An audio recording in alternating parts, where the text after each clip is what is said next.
Yo, buddies and pals, so I'm just in a supermarket, but I just went to see Fahrenheit 11/9, which is Michael Moore's newest film documentary.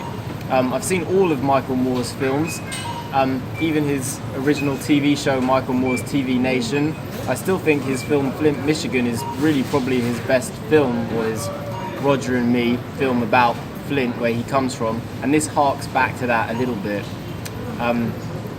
As usual, it's well made. Sometimes I find that Michael Moore tends to divert his point a little bit. Sometimes he's trying to make one case and then the film goes into territory where you're thinking, wait a minute, I thought we were talking about something else, now we're talking about this. What's this got to do with that?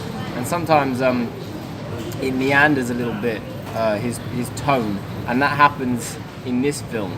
More so than any other of his films, where it seems like it's all going to be about Trump and the Trump election, but I'd say that lasts about 20 minutes, and then what feels like 70% of the film is talking about other things happening in America, the most significant being the tragedy of Flint, Michigan, where the water supply is appalling and full of lead and poisoning the people, and how even Barack Obama didn't step in to help. But I do think Michael Moore sometimes I think he's a great filmmaker, but he bothers me sometimes with his views, because, for example, his film about democracy seemed like it was making a very interesting case against issues in America, and I thought he was going to start talking about using a scientific method, which is what scientists have been talking about for a long time, that the world needs a scientific method to solve problems instead of an old-fashioned democracy which is opinion-based rather than scientific-based, and everything in the modern world is we depend upon science to get water to and from our houses, to get food delivered to us, to grow crops. This is all scientific, so just having a democracy purely based upon people's opinions is old-fashioned.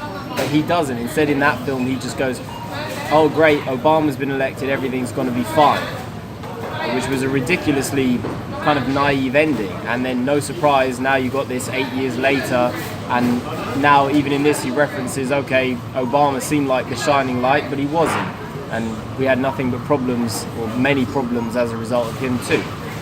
And then what's ironic I find in this film is, even though it's supposed to be against Donald Trump, tonally you might feel that it is, but if you broke down scene for scene his criticisms of Donald Trump, there's very little actually there, even to the point where the film starts to make very large statements, essentially saying that America is just a complete mess and is corrupt and virtually or completely unfixable in the way it is now, and that it isn't really a Trump problem, it's an America problem, a capitalist problem, and it's been there for a very long time, and I think a lot of people know that.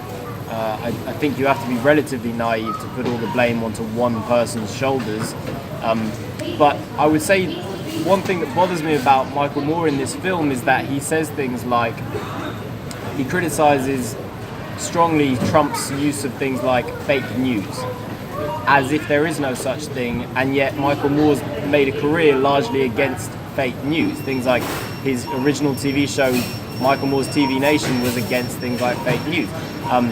His original Fahrenheit 9/11 film begins talking about how fake news swung the election in favor of George Bush when the election wasn't actually going that way, and that was fake news. In this film, he finds all these statistics saying that being distracted, sorry. What's his name?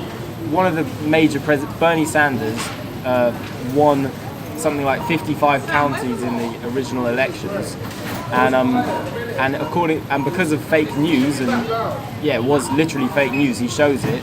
They lied and said that Hillary Clinton won all of them, and the reality was Hillary Clinton won none of them. In fact, she placed third on average, but she didn't win a single one.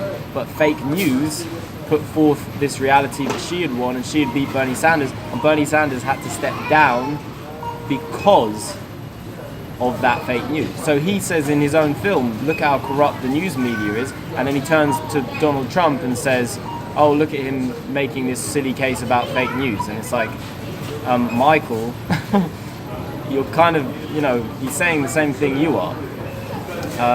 So that's not a case against the man. But I would say it's a very powerful film, and I do think it's very, very well made, and I like Michael Moore's films a lot.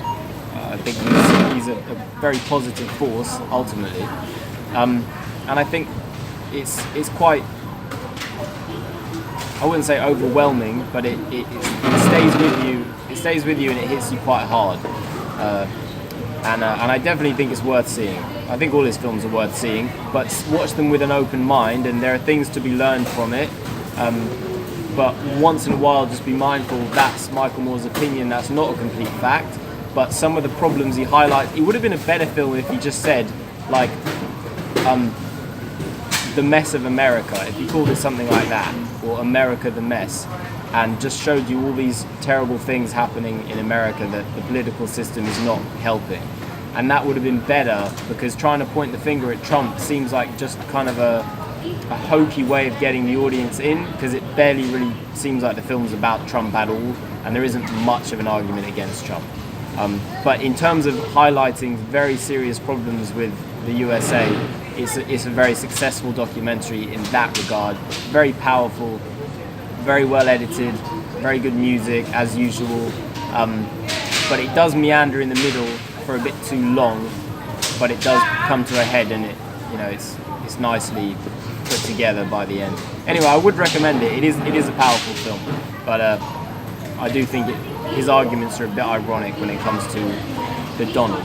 Anyway, it's got a lot of value and importance. Definitely, it's not an insignificant film. It's a useful and important film. So watch it, but watch it with an open mind.